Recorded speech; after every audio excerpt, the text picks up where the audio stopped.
Hi, and welcome back to the Alaskan Mancave. Today, I've got a couple of Yeti cups that I need to put a paint job on. There's a lot of different strategies to go about painting a cup, and you gotta just do whatever works for you. What I like to do is, I like to put a ring of tape at the top and at the bottom, so I have stainless steel showing for contrast at the top and the bottom of my cup, as well as wherever my stencils can be. So what I'll do is I'll take some of my poly tape and I will run a nice even line all the way around the cup, maybe 1/4 inch, 3/8 of an inch, depending on how big your stencils are going to be. So because you don't want to take too much of your usable surface away. And then I'll fold that tape in around the top edge of the cup onto the inside, just so it kind of protects that lip from any overspray getting on it. I'll usually put a little bit wider ring of tape on the bottom. Kind of gives it a little bit of, that weight feeling. So it's a little bit bigger on the bottom, usually just more appealing to the eye. Again, I'll just take maybe 3/8 of an inch of tape and wrap that around as even as I can, and then I'll fold the excess towards the bottom. Yeah, when you're all finished up, you have a nice clean top and bottom edge to your paint, and it will have a nice contrast when you put your stencil on there. So the next thing I'll do is I'll tape off the bottom of the cup, because I don't want to get any paint on that. It's just one more surface that I just don't have to deal with. So masking tape works fine for this. It doesn't stick quite as well as some of the poly or the vinyl, but I have the tape out, so I'll just go ahead and use it. The next step in getting the cup ready for paint will be figuring out how we're going to hang it. So I'm going to grab a couple of spring clamps, and we're going to use those to grab onto the cup. Then between the two spring clamps, I'll have a spring hook which will hang the cup from in the oven. Here's a pro tip for you. Make sure you have it balanced well and your clamps have a good amount of pressure holding onto it, because I have had those clips slip off in the middle of in the curing process and mess up the paint when it bounced off the bottom of the oven. Now that we've got the cups racked, we're going to go ahead and cover the top opening with tape also, because in the sandblaster it'll keep the inside from getting blasted and filling up with sand, and then when we go to paint, it'll keep the overspray from getting on the inside of the cup. There, now the first one's done. We'll set that off to the side and we'll get this other one prepped for paint. Well, there we go. These two cups are ready to put stencils on. So I've already plotted out my stencils on my silhouette stencil cutter. So the next step will be what they call weeding, and that's removing all the material that we don't want on our stencil. So we got to pick out all the outside and inside pieces that don't belong. And for that, I usually use an X-Acto knife. It seems to work best for me. Tweezers will work, dental picks. You just got to pick the tool that you have and something that you enjoy working with. This can certainly be a pretty tedious task depending on how complex your stencil is. These first two stencils are pretty simple since they're just some text, and they just have a few of the inside profile pieces to peel out of some of the letters. When you get into the rest of these other two stencils, it's going to be a little bit more complex. And you do have to be careful so you don't damage your good parts of the stencil you're going to be using. It takes a little bit of time and a lot of patience, but it pays off in the end when you see the finished product. When I'm weeding the stencil, a lot of times I'll start just by peeling the outside off, and then I take the inner profile pieces out. Depending on how intricate your stencil is, sometimes it's easier to pick out all the inside pieces first and then peel your outside. But in this case, this one's a little bit complex, but it's nothing compared to some of the stencils I've done.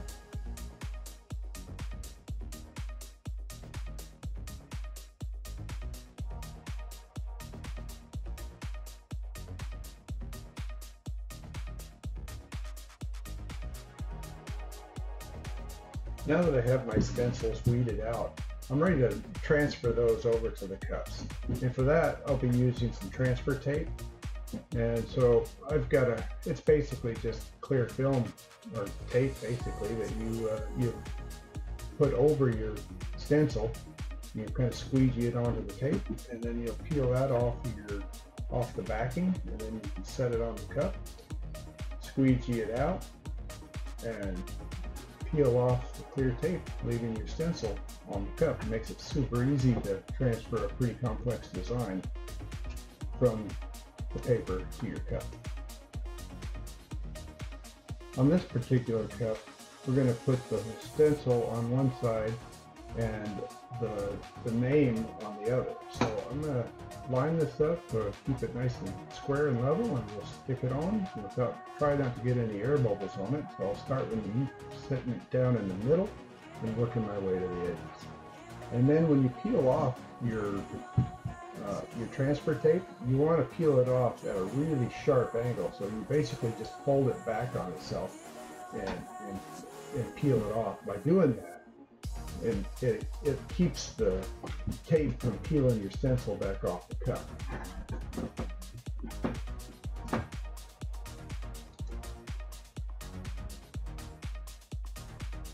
And boom, there you have it. Now we'll just go ahead and put the name on the other side.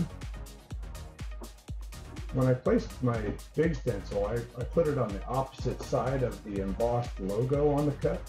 So that way I can use that as a nice smooth surface for the big stencil, and then I'll have the little stencil I can just center between the embossed logo and the top edge of the cup.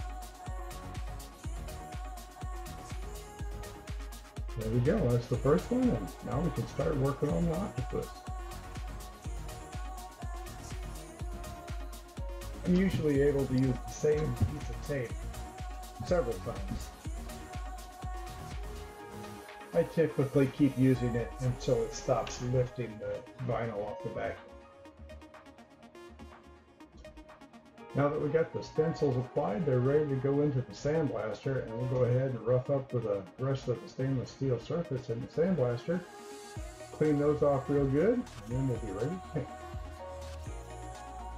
For the octopus cup, I'm going to be using blue raspberry, and for the Ford flag cup, we're going to be using NRA blue. So now that we're in the spray booth, we'll treat this just like anything else. We're going to start out by spraying all the hard to reach places before we move on to the larger surfaces. And again, by doing that, it helps you put down a nice even coat of paint.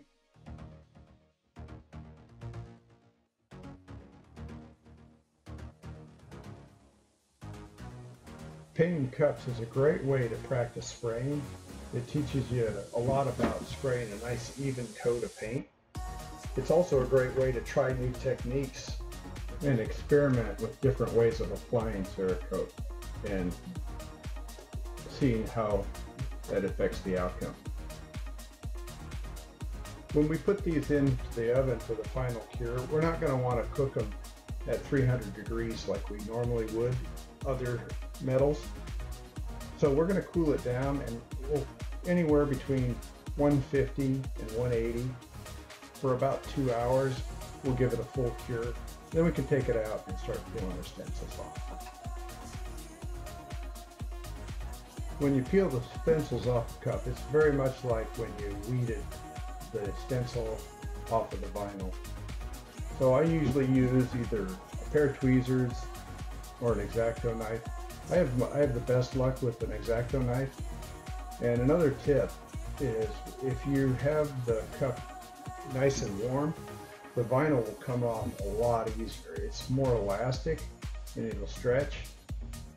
Once the vinyl cools down, it gets kind of brittle.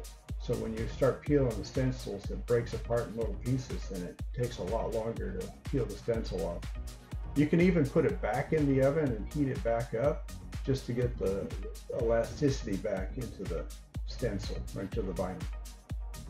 I gotta say, peeling the stencils has got to be one of the most gratifying parts of painting with stencils, because you really finally get to see what it's going to look like. Now we just got one more to peel off and this job will be done.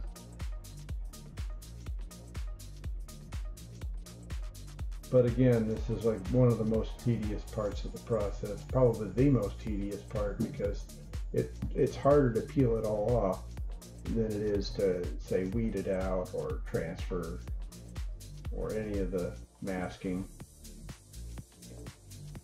Just takes a little time and a little bit of patience.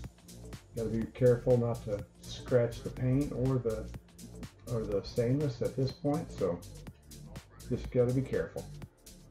Take your time. And again, I wait to the end to peel off the rim, the bottom, and the top, just because it's easier to peel the vinyl parts of the stencils that are more intricate when it's still nice and warm. Yeah, the poly tape doesn't get brittle when it gets cold, so it's easy to peel off later. There, once that's done, everything's peeled off. You just have to wash it once and it'll be ready to go. Well, that's about how I go about doing a cup. Hope you learned something, and we'll see you next time on the Alaskan Man Cave.